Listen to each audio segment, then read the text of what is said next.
Hi everyone, and it's competition time. Who wants to win a copy of episode 19 script, the one that we're releasing this week? There are 3 scripts available, so you could be entered into a draw if, number 1, if you're a Patreon member, number 2, if you're a member of the True Crime Fix discussion Facebook page, and number 3, if you follow on Twitter at True Crime Fix Pod.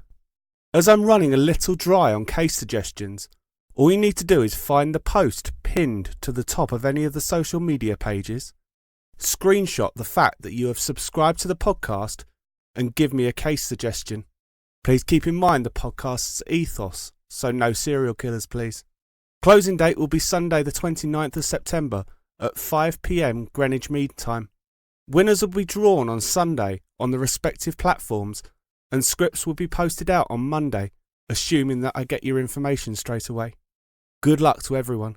As you may be aware, True Crime Fix is now on Patreon, and I've just posted the second bonus content to the $5 level. So if you want to come and join me and take a walk through the key areas in the Rana Faruqi case, please visit www.patreon.com/True Crime Fix Podcast. That is www.patreon.com/True Crime Fix Podcast. If you do, you'll be able to get your fix a little bit earlier. Just like Jennifer and Carol, who have joined since the last episode. Thank you for your assistance in keeping the podcast going and free to the masses. So that's www.patreon.com/True Crime Fix Podcast. And now, on to this week's episode. The investigation into the high school massacre Parkland High School massacre. At least 14 dead, 50 injured. 13 people were killed today in a mass shooting that includes a suspected gunman. Coming soon, Active Shooter, a podcast that studies the psychology, motives, and methods behind some of the most notorious active shooters in North America and beyond. East Alameda Avenue. They're saying somebody's shooting in the auditorium. 315 and 314. We will discuss the whys, the hows, and most importantly, the proposed solutions. Can the proper mix of mental health services and gun access put a stop to what has now become an accepted everyday occurrence? Have we become desensitized and accepting of this new phenomenon? Join us as we break down each case and discuss the failures that led to each event and how we can identify and stop them in the future. Join us soon, and please subscribe to Active Shooter. True Crime Fix is a podcast with adult themes and graphic descriptions of crime which may not be considered suitable for all ages. Please use your discretion when listening. All research has been conducted using material in the public domain, and some opinions may not be that of the author or the host. Please remember that all victims are someone's loved one, and all episodes are recorded in the utmost respect of their memory. You're listening to the True Crime Fix Podcast with your host, Steve.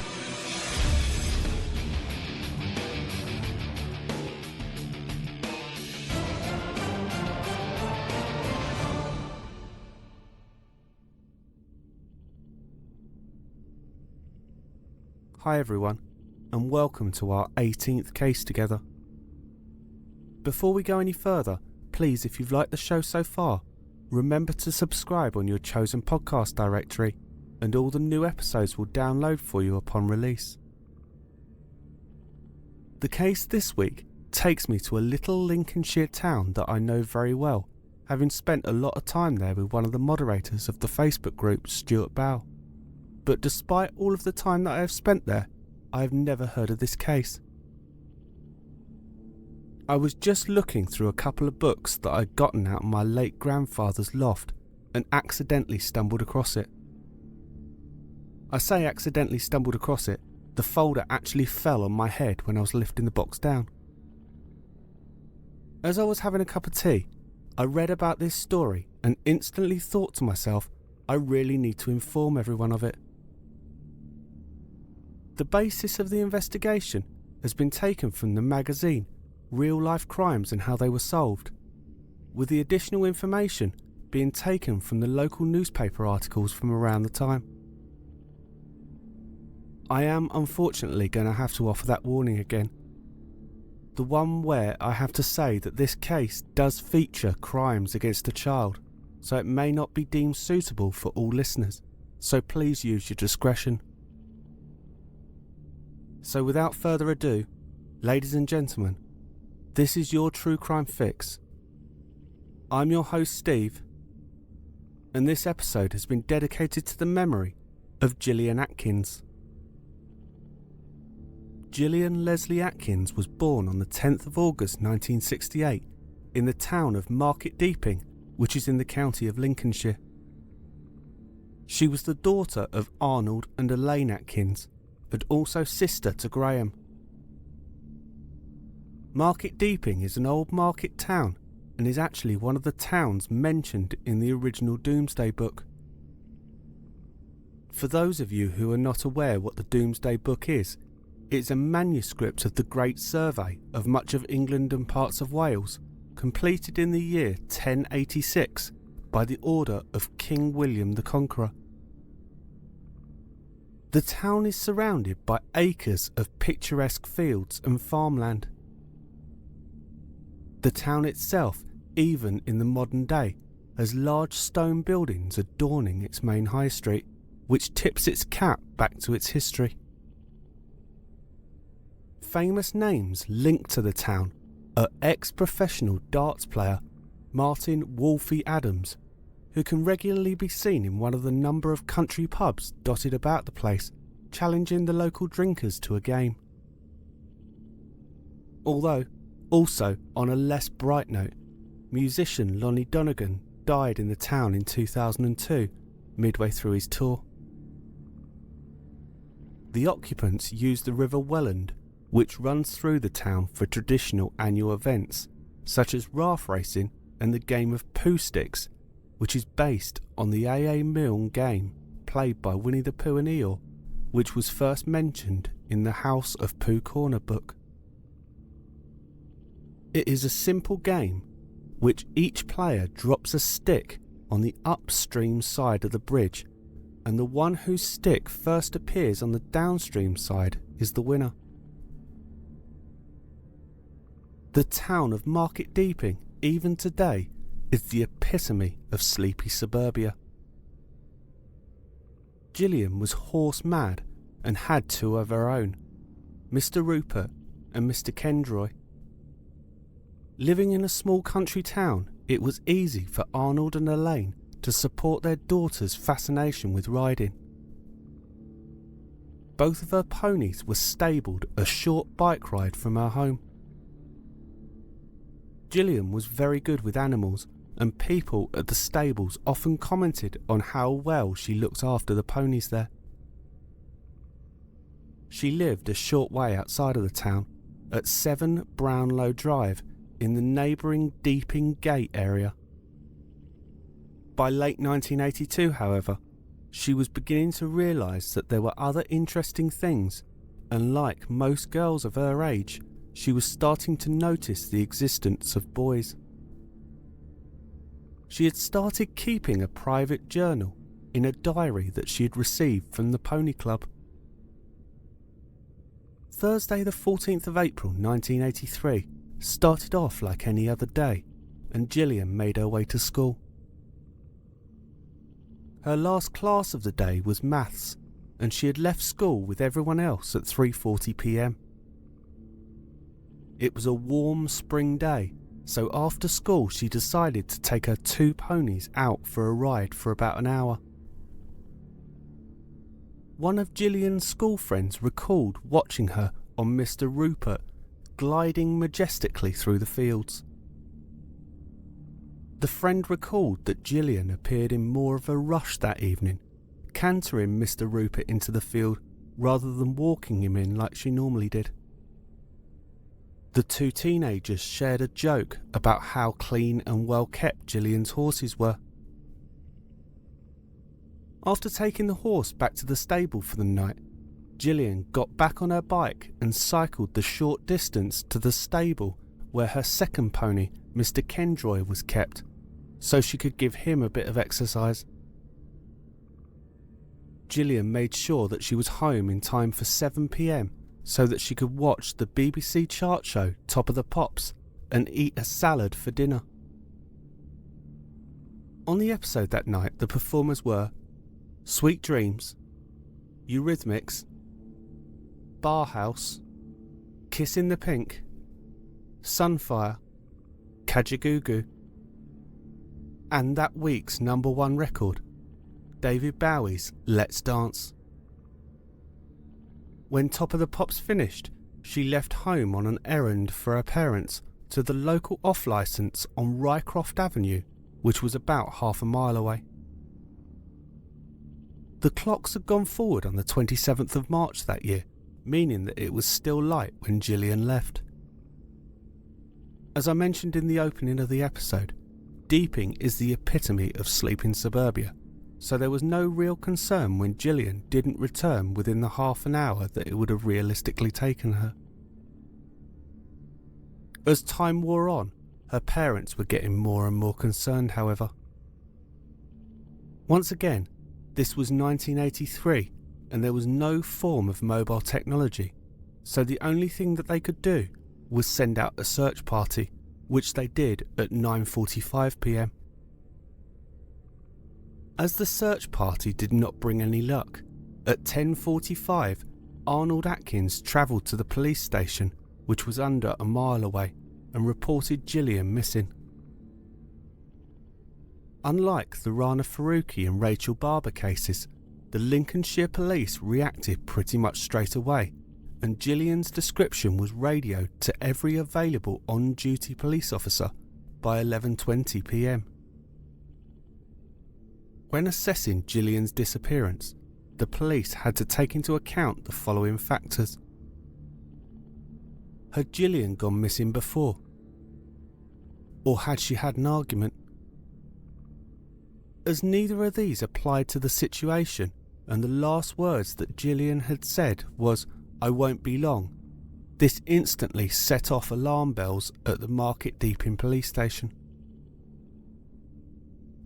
As it was now dark, the police were limited with what they could do, so commenced immediate local door-to-door inquiries. Behind the scenes, on the other hand, in the anticipation that these inquiries were going to fail, arrangements were being put in place for ground searches to commence at daylight, and teams of sniffer dogs were also being assembled locally.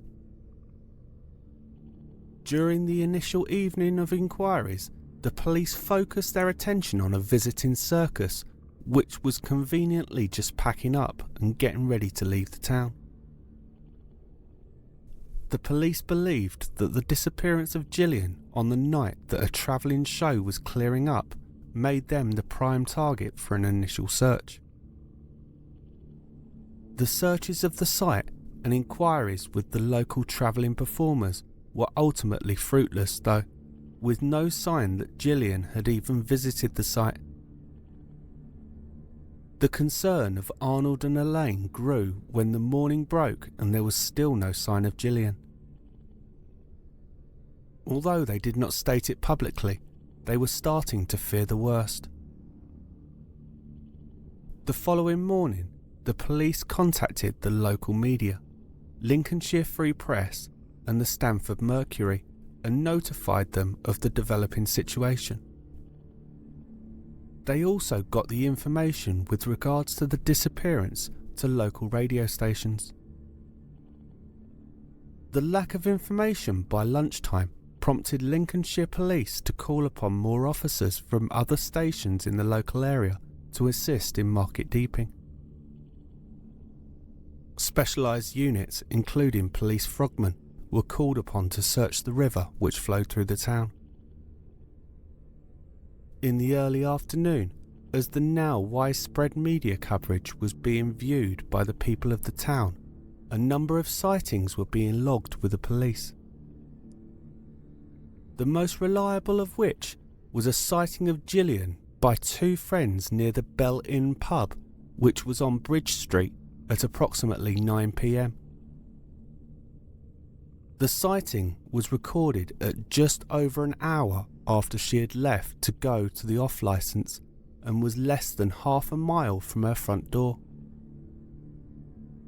At 4 p.m, Computer Control Manager Mr. Eric Butterworth returned to his home at 78A Church Street.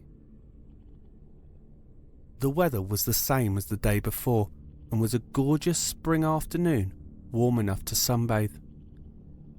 As he put his work bag on the table and looked out of his kitchen window at his long back garden, he saw his son's girlfriend laying in the sun amongst the fruit trees.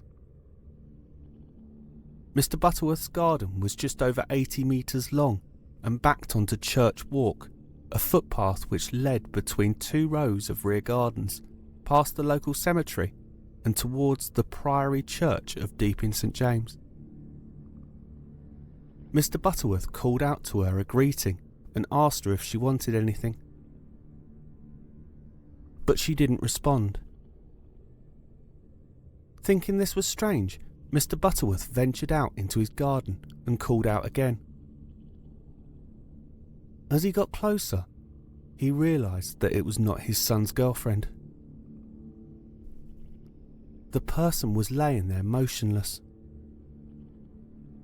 As he got closer, he realised that the fully clothed body was that of a young girl. Mr. Butterworth ran back into the house and immediately called the police. The missing persons inquiry in relation to Gillian Atkins was now a murder inquiry. The murder investigation was led by the head of Lincolnshire CID, Detective Chief Superintendent Ray Moyes, and he immediately requested that more detectives came to Market Deeping to help with the investigation. Forensic scientists and scene of crime officers had descended upon Deeping and were now working in the back of Mr. Butterworth's garden. During the initial search, the team found a single wavy shoe print which did not belong to Mr. Butterworth or any of the members of his family. A similar shoe print had been found on Church Walk, but there was no trace of the murder weapon and little else of any use. When the forensics team had concluded their search, DCS Moyes ensured that officers cordoned off the area so that nobody could disturb the scene. He then informed the uniform officers to complete a fingertip search of the garden to ensure that nothing had been missed. Within hours of Gillian's body being discovered, over 200 police staff were in the quiet town. DCS Moyes instructed the detectives to go out in Deeping and see what the talk of the town was. He wanted them to go out and take note of any rumours or gossip available by eavesdropping on conversations. The aim was to get any shred of information that may turn into a vital lead further into the investigation. The matter of supporting the conjecture with evidential proof at this stage was ultimately secondary, but the police were looking for a break. DCS Moyes arranged for a house-to-house questionnaire to be formulated overnight, and a squad of officers were assigned to commence this line of inquiry the following morning. Dr. Peter Andrews, the Home Office pathologist, arrived in Market Deeping just after 7 p.m.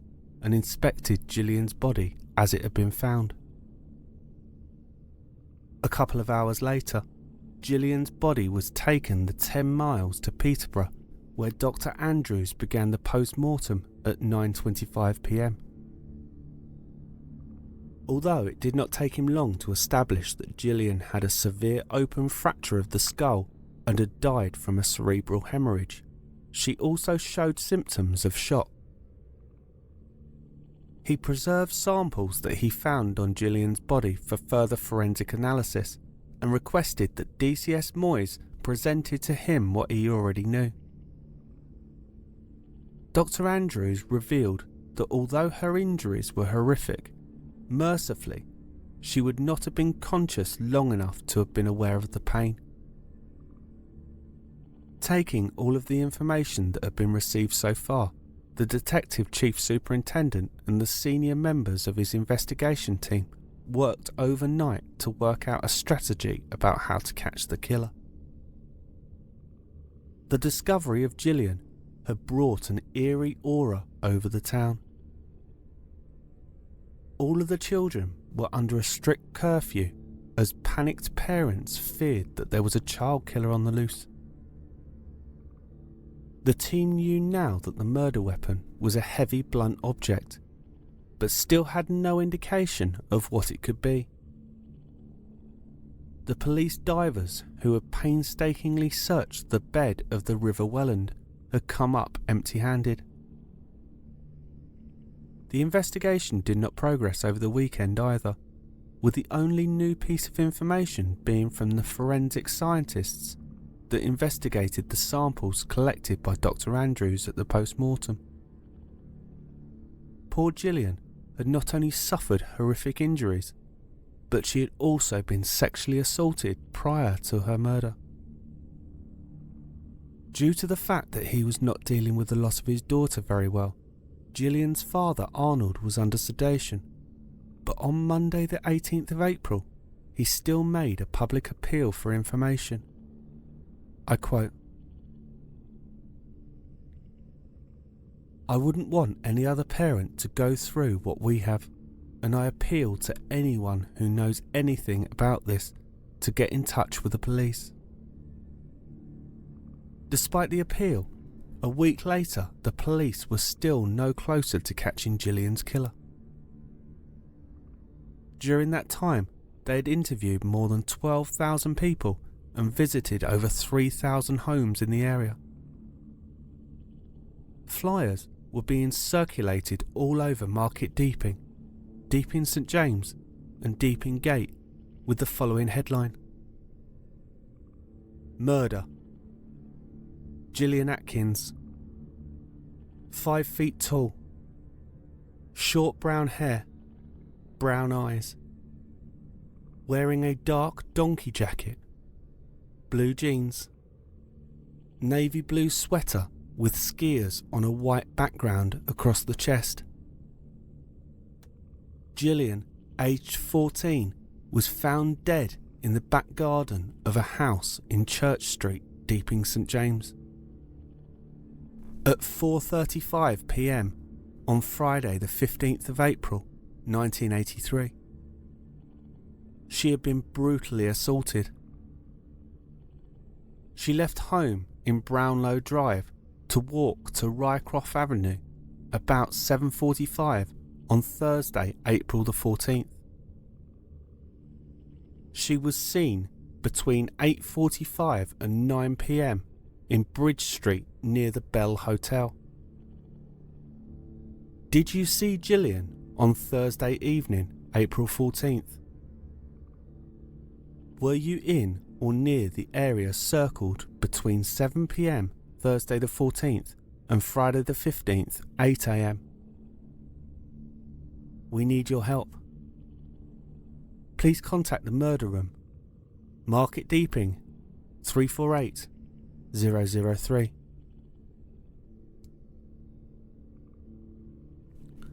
The poster had a smiling picture of Gillian on the right-hand side and a circled audience survey map indicating her last known whereabouts. There had been one thing that was discovered though at Gillian's home. As I mentioned earlier, Gillian kept a private journal in her Pony Club diary. The police discovered through reading the entries in that diary that Gillian might actually be keeping a secret admirer from her parents. The last diary entry for Wednesday the 12th of April 1983 read as follows: Went down to the leisure centre and saw John. He asked me for a polo. Tabs thinks he likes me. 2 days prior to that, she had written an entry which included the following: School. Don't want to go. Wasn't too bad.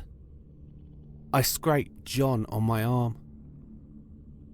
Gillian isn't going out with him anymore.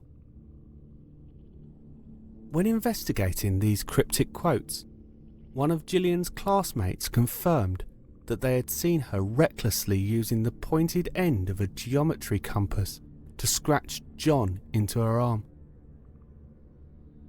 When the police inquired further, none of Gillian's friends knew who the mysterious John was, or if he even existed. Was Gillian's John a figment of her imagination, or had she already met the person that would ultimately end her life? The police did, however, have one suspect. A 16-year-old boy was interviewed extensively by the investigation team, with the detectives trying to extract a confession from him. The police were basing this on intelligence that they had received that the boy had gone out on his bike not long after the last sighting of Gillian, the one at 9 p.m. by the Bell Inn. He knew Gillian, and he was described by detectives as being very cocky. The stories that he gave during his interviews proved to have a large number of holes in them. As the boy was not named publicly in the reports that I read, it is not possible to determine how he knew Gillian, but ultimately he adamantly denied the police's accusations and was willing to provide a blood sample to be compared against the bodily fluids that had been found on Gillian. These tests ultimately eliminated him from the inquiries. The police were back to having nothing. The police decided to go and take the statement of a resident of a neighbouring village who was known to them at the time. 27-year-old builder Robert France had been arrested for burglary and was, at the time, on bail pending his charging. He had been working as a bricklayer at a bungalow on the south side of the River Welland, just opposite the house in Church Street where Gillian's body had been found. The initial interview took place on Monday the 25th of April 1983 at France's home. He told the police that he had worked at the bungalow until tea time, when his brother-in-law Robert Winfield drove him the 9 miles to Stamford Police Station to comply with his bail conditions. He stated that he had a strict curfew of 7:30 p.m. He elaborated that after reporting in at the police station, he had returned back to the bungalow to lay more bricks, before again phoning his brother-in-law to pick him up so that he could be home in time to comply with the curfew. When he was asked what clothes he was wearing on the day in question, France replied, blue jeans, a t-shirt, and a green, white and blue woolen hat.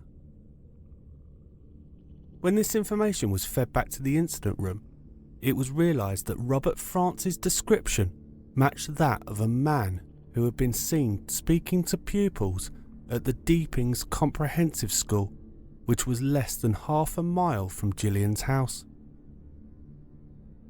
This individual had also been spotted in the area of Church Walk, the path that ran behind the garden that Gillian was ultimately found in. Both of these sightings were made on the day that Gillian disappeared. France's statement had a number of discrepancies in it, including the account of what time he had got to the home of his sister and brother-in-law, where he was staying on Deer Park Road in Langtoft on the night that Gillian was killed. 3 weeks into the investigation, police arrested France and his brother-in-law on suspicion of murder. This is again my amazing audience, where I must point out the year 1983 was before DNA testing was available to law enforcement. These days, a conclusive answer would have been able to have been got with the odds of millions to 1. But 36 years ago, the majority of the checks were done on blood type alone, mainly to rule people out. The authorities were able to do this with France's brother-in-law. On the other hand, forensic scientists could link France to the samples found on Gillian's body. France was held on remand pending further inquiries. This is where the investigation got a little strange for a while.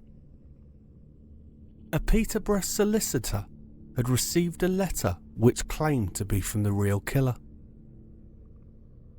The content appeared to proclaim that France was innocent. Much like the Colette Ram case in episode 4, was the killer now taunting the police? The letter read, "It was not Mr. France who killed that girl on the 14th of April. I was watching them making love in the garden. I want everyone to know that Mr. France is not to blame for her death. Also, I want to put a part of my mind at rest.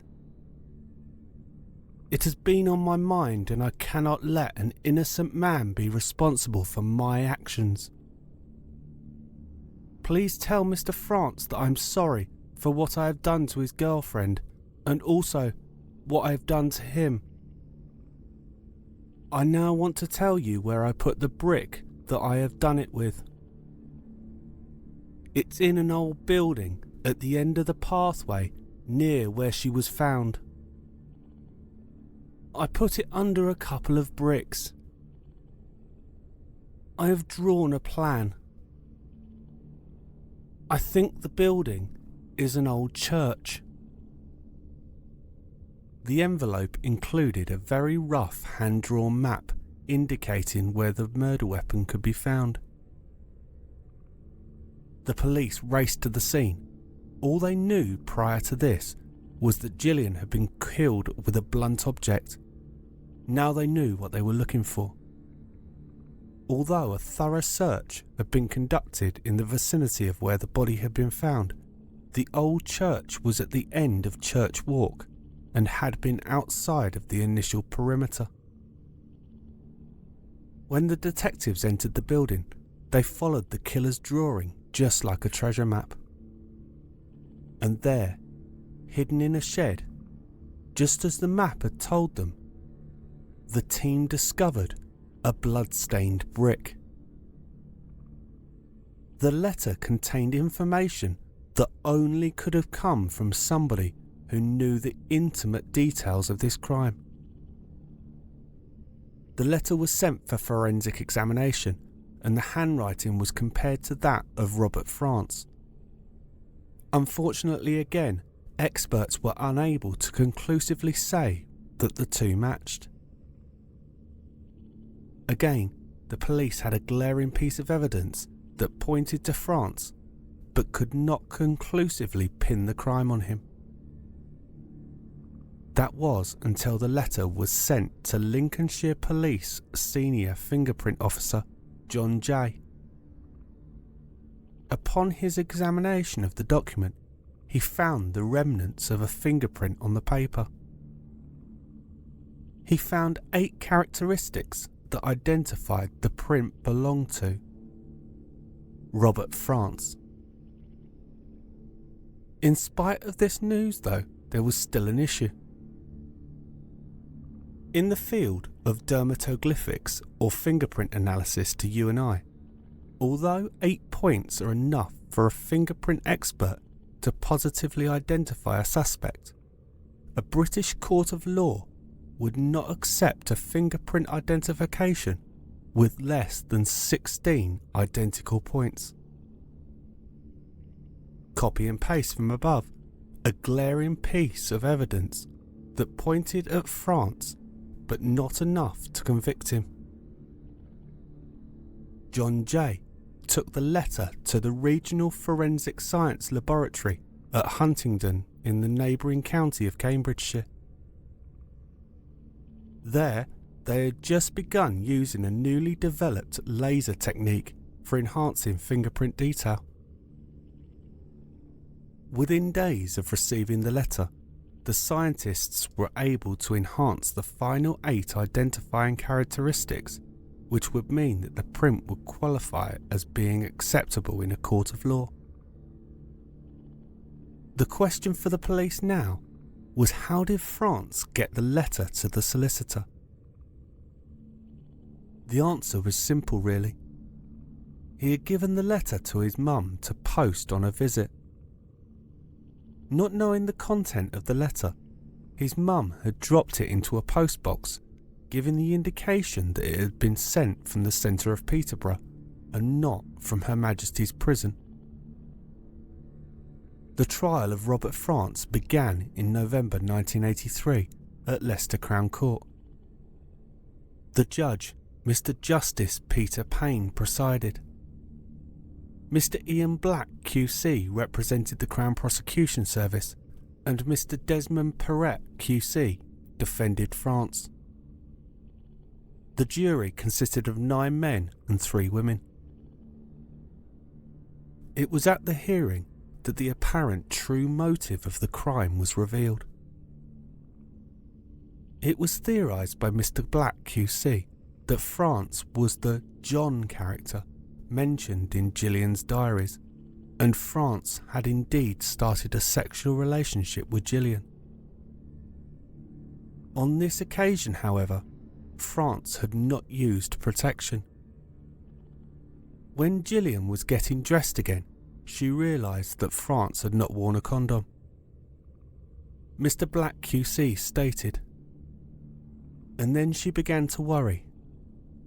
She was 14 years of age, and she had consented to sex with this man, and so might end up pregnant. And she went on a bit. Mr. Black turned his attention to France.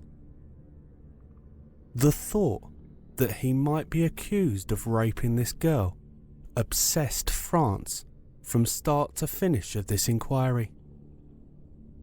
And bearing in mind the violently impulsive nature of the man, that is when he snapped. Having snapped, he applied excessive force, eventually battering her so persistently with the brick as to cause her death. Just a quick side note here, the legal age of consent in the UK has been 16 since 1885. So the fact that Gillian was 14, France had committed rape regardless of the consent that he believed he had. Mr. Perrett QC stated in France's defence that the scientific evidence proved only that his client had been in contact with Gillian, that Gillian had had a recent sexual encounter, and that France had been in the garden where Gillian was found, none of which were denied by France.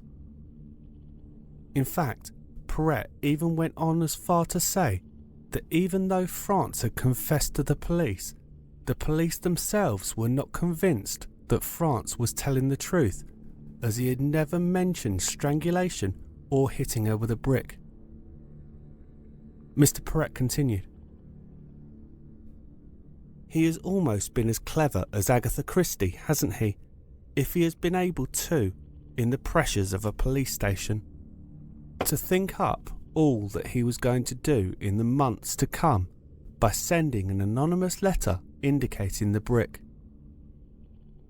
In my submission, members of the jury, you cannot say I am sure of his guilt." Throughout the trial, France tried to accuse his brother-in-law Winfield of being the real murderer, saying that he had confessed the murder to him. When he was on the stand, however, Winfield confirmed his movements for that day. He confirmed that he had collected France and taken him to comply with his bail conditions. He had then taken him back to the bungalow in Deeping.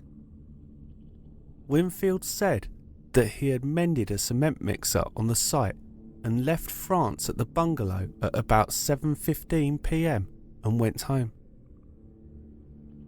He said that the next time he went out in the car was when he picked France up at the Deeping St James Road bridge, the pair getting home at about 9:45, having driven the 4 miles back to their home in Langtoft. Winfield also denied any knowledge of the brick, France changing his clothes, or any blood in his kitchen. In summing up, Mr. Justice Payne laid out a number of the issues raised by France in his defence for the jury to consider when they retired to deliberate. Did France and Gillian go to Church Walk on foot, or did Winfield take them? Had France been careful in the act of sex with Gillian? How did the argument end? Was Gillian alive or murdered? Did France have a late-night conversation with Robert Winfield about the murder? Was it Winfield who told France where the murder weapon was? The judge also said that the jury needed to consider whether France was 2 steps ahead of the police in saying that he did not want a solicitor. The judge theorised that he had already thought up the idea of the anonymous letter. I quote Mr. Justice Payne. The last person he would want to see is a solicitor, because a solicitor is an officer of the court. If the solicitor found out that his client was engaged in the sort of ploy that this defendant said he was engaged in, he would have to drop the case. Judge Payne continued, the defendant is a thoroughly dishonest character, wholly familiar with the criminal courts and the insides of police stations and their procedures. The 12 members of the jury unanimously found Robert France guilty of the murder of Gillian Atkins. When Mr. Justice Payne passed a life sentence, France only smiled and did not show any remorse. Gillian Atkins was laid to rest in Market Deeping Cemetery. Her grave is still maintained to this day. There is a Facebook page set up in her memory, but I do request that if you do want to have a look, please do not interact with the family members on there. Please respect their privacy.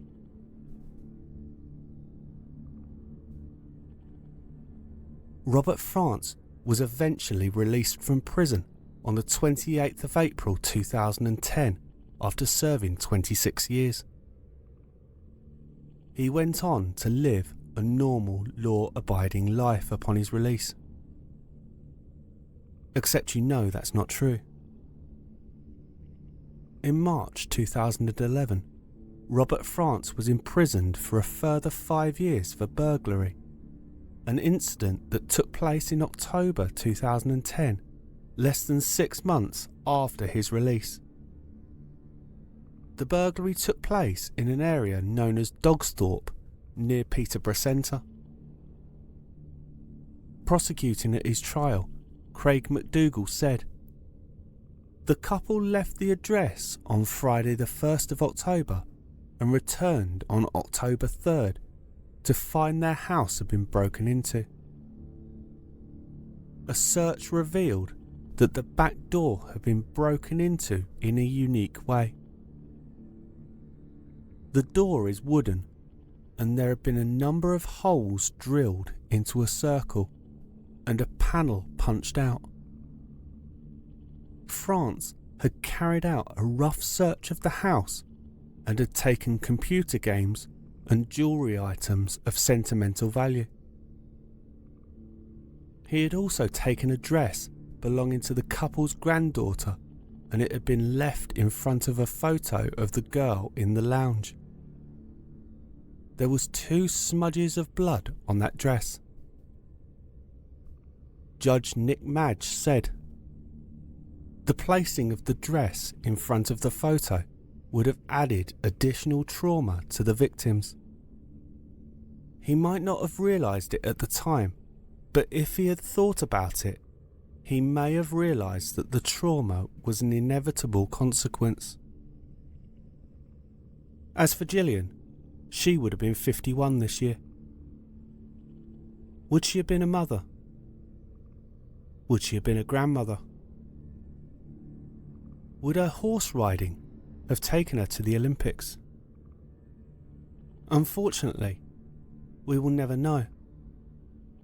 All we do know is that Gillian was never given the chance to experience adulthood or have a family of her own, whilst leaving a huge void in her own family's life. So that's it for this week. Please remember, if you enjoy the show or want to know more, please follow us on Twitter at TrueCrimeFixPod. That's at TrueCrimeFixPod on Twitter. The podcast also has a Facebook page, True Crime Fix Podcast, but there's also a fan page, True Crime Fix Discussion, and I'm thoroughly enjoying interacting with everyone on there, and this is where I post the majority of the information on the week's cases. Also remember that the podcast is now on Patreon, so please visit www.patreon.com/True Crime Fix Podcast. That's www.patreon.com/True Crime Fix Podcast. I also have an Instagram account, so search True Crime Fix.